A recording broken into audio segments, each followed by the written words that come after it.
There are moments in life when strength doesn't roar. It whispers. It shows up quietly, even when the heart is tired, even when the world feels heavy. We often believe courage must be loud, that purpose must be earned through struggle alone. But sometimes, the deepest transformation begins with something softer, with kindness, given when it costs you the most. This is a story about healing without applause. About discipline that looks like patience. About failure that teaches peace. And about a journey where letting go becomes the greatest act of strength. This story will show you why true motivation isn't always about pushing harder, but about choosing gentleness when life gives you reasons to harden.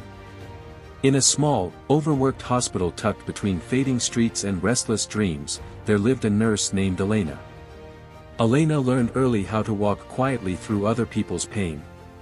The hospital where she worked never truly slept. Even at dawn, its hallways breathed, monitors humming, carts rolling, footsteps echoing like unanswered questions. The walls were the color of old clouds, and the windows never opened wide enough to let the world fully in. Elena moved through this place with practiced calm, her posture straight, her voice soft, her hands steady. To everyone else, she was strength. She was the nurse who stayed late without complaint. The one who held trembling hands when families couldn't. The one who spoke gently even when the night was long and the beds were full. Patients remembered her eyes, not because they were bright, but because they listened. What no one noticed was how tired those eyes had become. Elena believed kindness was something you owed the world. Not a gift, not a choice, a responsibility.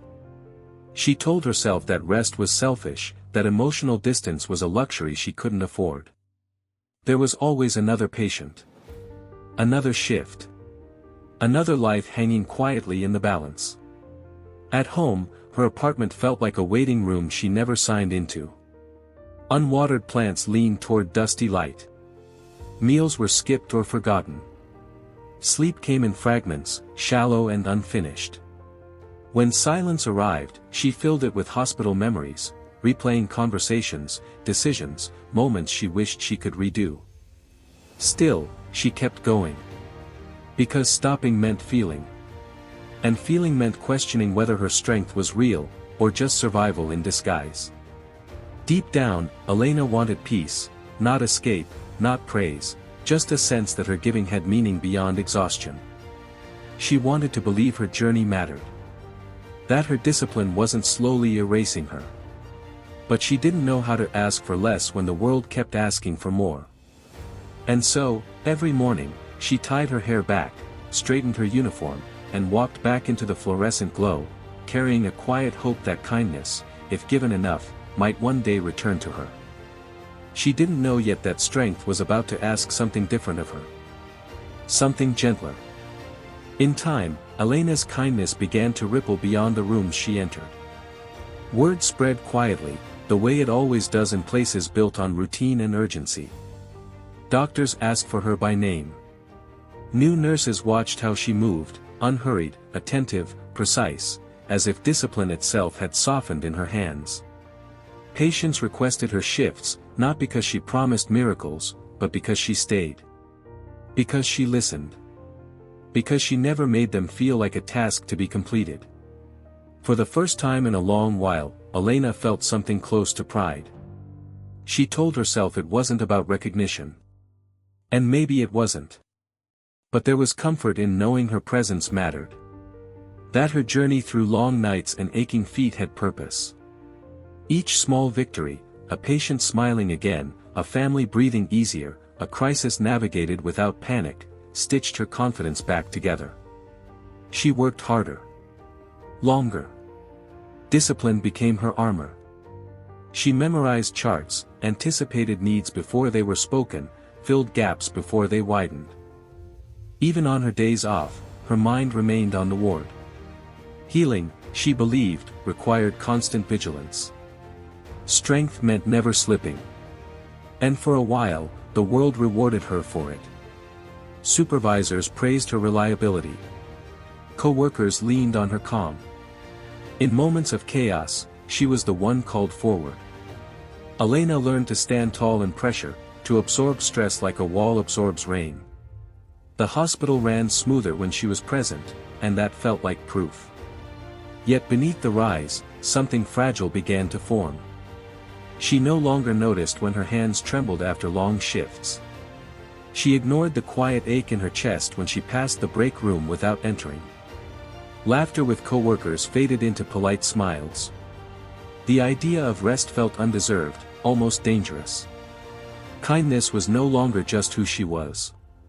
It was who she had to be. And though she didn't see it then, her strength had begun to depend on being needed. The higher she rose in responsibility, the heavier her silence became. There was no room left for doubt. No space for weakness. No permission to fail. Elena believed she was becoming stronger. But strength built without rest, without release, without compassion for the self, has a way of cracking when it's needed most. She didn't know it yet. But the very discipline that lifted her was quietly preparing the ground for her fall. The night everything changed began like any other. Too many patients. Too few hands. The air thick with urgency and fatigue. Elena had already worked 12 hours when she agreed to stay longer, a decision that felt automatic, almost reflexive. Saying no never crossed her mind. It never did. The ward was loud with alarms and quiet with fear. A patient arrived in critical condition, breath shallow, pulse racing like it was trying to escape the body. Elena moved quickly, relying on muscle memory and discipline, trusting the strength that had never failed her before. But exhaustion has a way of hiding until it matters most. A small detail slipped past her, a dosage adjustment delayed by minutes that felt insignificant in the rush. No one shouted. No dramatic moment announced the mistake. The room simply went still. Later, a doctor would say it wasn't only her fault. Later, reports would be written in careful language. Later, life would continue. But in that moment, Elena felt something inside her break open. The patient didn't survive the night. She stood in the hallway afterward, hands numb, ears ringing, watching the fluorescent lights blur. Around her, the hospital kept breathing, carts rolled, voices murmured, footsteps passed her like waves around a stone. No one stopped. No one could. Inside, her world collapsed. Kindness, which had always felt like her strength, now felt like a lie. Discipline, once her shield, turned into an accusation. She replayed every second in her mind, again and again, searching for the version where she had done more, been sharper, stayed stronger. Failure settled into her chest, heavy and unmoving. She didn't cry. She didn't speak. She finished her shift. At home, she sat on the edge of her bed until morning, still in uniform, staring at nothing. Sleep refused to come. Peace felt undeserved. Purpose felt fragile, cracked by one irreversible moment. Elena believed strength meant carrying the weight alone. So she did. She told herself that if she worked harder, stayed sharper, gave more, she could erase what had happened. That discipline could undo failure. That kindness could compensate for loss. But some losses do not ask to be fixed. They ask to be felt. And Elena was not ready for that. Not yet. Elena returned to work as if nothing had happened. Her uniform was pressed. Her hair neatly tied. Her voice steady. On the surface, discipline had won. But beneath it, something had gone quiet in a way that frightened even her. She filled every empty moment with motion. Extra shifts. Fewer breaks. Longer nights. If her hands were busy, her mind stayed numb. If her body was exhausted, her heart didn't have the strength to remember. She told herself this was responsibility. This was atonement. The hospital noticed her efficiency, not her emptiness. Charts were flawless.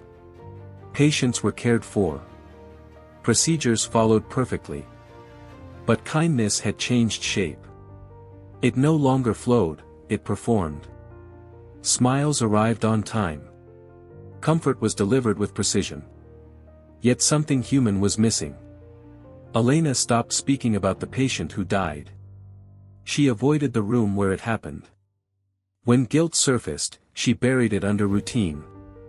When grief knocked, she refused to answer. At home, the silence grew heavier. The plants dried completely. The light stayed off. She ate standing up, if at all. Mirrors became things she passed without looking into. Rest felt dangerous. Because rest left space. And space invited memory. She convinced herself that strength meant not breaking. That courage meant never slowing down. That healing would come only after she had proven herself worthy of it. But denial has a quiet cost. Her chest tightened without warning. Her hands shook during moments that should have been simple. Sounds lingered too long. Faces blurred. Still, she pushed forward, mistaking endurance for growth, punishment for discipline. Kindness, once her refuge, had become a duty stripped of warmth. Deep inside, Elena knew something was wrong. She felt it in the pauses she refused to take, in the breath she never fully released. But acknowledging it would mean facing the truth she wasn't ready to accept. That she was hurting.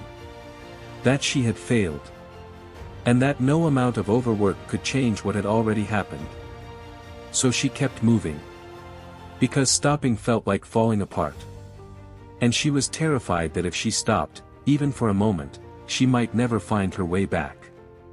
The woman in room 214 didn't press the call button.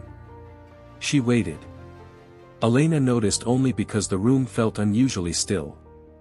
No alarms. No urgency. Just an open window letting in a thin ribbon of afternoon light. The patient was elderly, her frame small beneath the blankets, her eyes alert in a way that felt out of place for a hospital room. "Are you in pain?" Elena asked, already reaching for the chart. The woman smiled gently. "No," she said. "I just didn't want to interrupt you rushing past your own breath." Elena paused. The words landed softly, but they landed. As she adjusted the four, the woman watched her hands. "You're very careful," she said. "But you're not here." Elena stiffened. She was used to gratitude. To fear. To complaints. Not to being seen. "I'm fine," Elena replied, automatically. The woman shook her head, almost amused. People who are fine don't forget to sit when there's a chair. Something in Elena's chest loosened, just enough to ache. Over the next few days, their conversations grew quietly. The woman spoke about small things, a garden she once tended, a husband she had lost, mornings that used to begin without pain. She never asked about Elena's work. Never pressed for explanations. One afternoon, as Elena stood to leave, the woman reached for her wrist, light, respectful. "Kindness isn't supposed to hurt you," she said. "If it does, it means you've been giving it to everyone except yourself." Elena felt the words move through her slowly, like medicine that takes time to work. "I don't know how to do that," Elena whispered. The woman smiled, eyes kind but steady. "Then start the way you care for others. Notice. Pause. Breathe. Forgive small mistakes first." The next day, room 214 was empty. Discharged. Gone. No goodbye. But something had been left behind. A question Elena could no longer ignore. What if strength wasn't about how much pain she could carry, but how gently she could set it down? The first morning Elena allowed herself to linger with a cup of tea felt almost foreign. Steam curled up into the air like it carried patience in its scent. She didn't check the phone. Didn't scroll messages. Just held the warmth, letting it seep into her frozen fingers. For the first time in months, she noticed how quiet the world could be when she wasn't rushing through it. At work, she paused before entering each room. Listened more than she acted. Gave herself permission to step back when a crisis wasn't immediate. Discipline remained, but it was tempered with choice. Kindness became conscious, not compulsory. And in this balance, she felt something like relief. Grief returned in small, manageable waves, moments of tears when the halls were empty, a sigh when a patient smiled genuinely, a silent apology whispered into the night for the one she lost. Instead of burying it, she acknowledged it. She named it. She allowed it. She started small rituals, watering the plants she had ignored, cooking a meal that wasn't scarfed down between shifts, sitting by the window and letting sunlight land on her skin. Each tiny act whispered, "You are still here. You still matter." Colleagues noticed subtle changes. Her calm was no longer hollow. Her hand steadied not from exhaustion, but from presence. When a patient reached for her, she was fully there, without distraction, without self-blame, without guilt. Evenings were spent in reflection, sometimes writing in a notebook, sometimes walking slowly through the quiet streets. And each night, she let herself sleep without shame. Elena realized something simple and profound: she couldn't heal the past, couldn't undo failure. But she could live gently in the present. She could carry her responsibility without letting it crush her spirit. She could honor kindness by including herself. For the first time, giving and receiving felt like the same act. And in that realization, something shifted. The nurse who had moved through pain like armor began to move through it like water, flexible, enduring, and quietly powerful. Strength, she discovered, could be gentle. Weeks passed, and the hospital felt different, though nothing had changed. Elena had changed. She arrived at her shifts with steady calm, not urgency. Her eyes were softer, her movements deliberate, and her smile no longer a shield. She no longer measured her worth by how much she could endure but by how fully she could show up, for her patients, for her colleagues, and most importantly, for herself. Patients responded. Children clutched her hand without fear. Families lingered in the doorway, sharing stories, smiles, and even laughter. Her presence was no longer an obligation, it was a quiet gift. And for the first time, Elena felt the balance of giving and receiving. Her colleagues noticed too. The nurses she had once guided mechanically now sought her advice with genuine warmth. Her discipline inspired, but it no longer intimidated. She taught them not only procedures but also patience, the kind that came from understanding limits, forgiving mistakes, and embracing small victories. Elena's apartment changed as well. The plants stood upright, watered and thriving. The windows were open, sunlight spilling across the floor. Meals became rituals, not afterthoughts. Sleep was no longer stolen but welcomed. She had begun to nurture the part of herself that she had forgotten existed. One evening, as she watched the sunset from her window, she realized that the fall she had feared so deeply had not destroyed her. It had reshaped her.